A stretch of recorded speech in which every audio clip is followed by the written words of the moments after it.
Gopi 65 hotel சுவையில் மொறுமொறுப்பாக வீட்டிலேயே செய்வதற்கு தேவையான பொருட்கள் மற்றும் செய்முறை இதோ. தேவையான பொருட்கள்.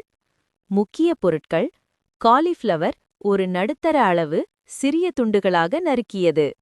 மஞ்சள் தூள் 1/4 தேக்கரண்டி, காலிஃப்ளவரை சுத்தம் செய்ய. உப்பு தேவையான அளவு. எண்ணெய் பொரிப்பதற்கு தேவையான அளவு. மசாலா கலவைக்கு: கடவை மாவு 3 மேசை கரண்டி, அரிசி மாவு 2 மேசை கரண்டி மொறுமொறுப்பிற்கு, சோள மாவு கார்ன்ஃப்ளவர் 2 மேசை கரண்டி, இஞ்சி பூண்டு விழுது 1 மேசை கரண்டி, தனி மிளகாய்த்தூள் 1 மற்றும் 2 தேக்கரண்டி காரத்திற்கு ஏற்ப, கரம் மசாலா அரை தேக்கரண்டி, மிளகுத்தூள் அரை தேக்கரண்டி, கறிவேப்பிலை சிறிதளவு பொடியாக நறுக்கியது, எலுமிச்சை சாறு 1 தேக்கரண்டி அல்லது தயிர் 1 ஸ்பூன். செய்முறை விளக்கம்.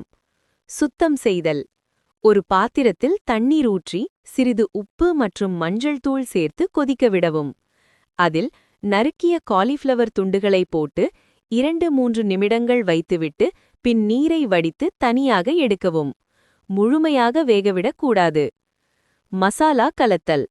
ஒரு அகலமான பாத்திரத்தில் மேலே சொன்ன அனைத்து மாவு வகைகள் மற்றும் மசாலா பொருட்களை சேர்த்து சிறிதளவு தண்ணீர் தெளித்து கெட்டியான பேஸ்ட் போல பிசையவும்.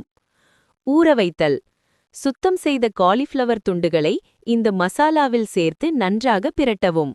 மசாலா அனைத்து துண்டுகளிலும் படிய வேண்டும். இதை 15 மற்றும் 20 நிமிடங்கள் அப்படியே ஊறவிடவும். பொரித்தல். வாணலியில் எண்ணெய் ஊற்றி சூடாக்கவும்.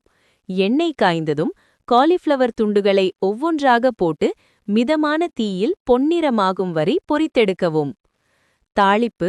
விருப்பமென்றால் கடைசியாக சில கறிவேப்பிலை மற்றும் பச்சை மிளகாய்களை எண்ணெயில் பொரித்து அதன் மேல் தூவினால் மணம் கூடுதலாக இருக்கும். சிறு குறிப்பு: காலிஃப்ளவர் துண்டுகள் மிகவும் மொறுமொறுப்பாக வரவேண்டுமென்றால் பொரிப்பதற்கு சற்று முன்பு மட்டும் சோள மாவை சேர்த்து கிளறவும்.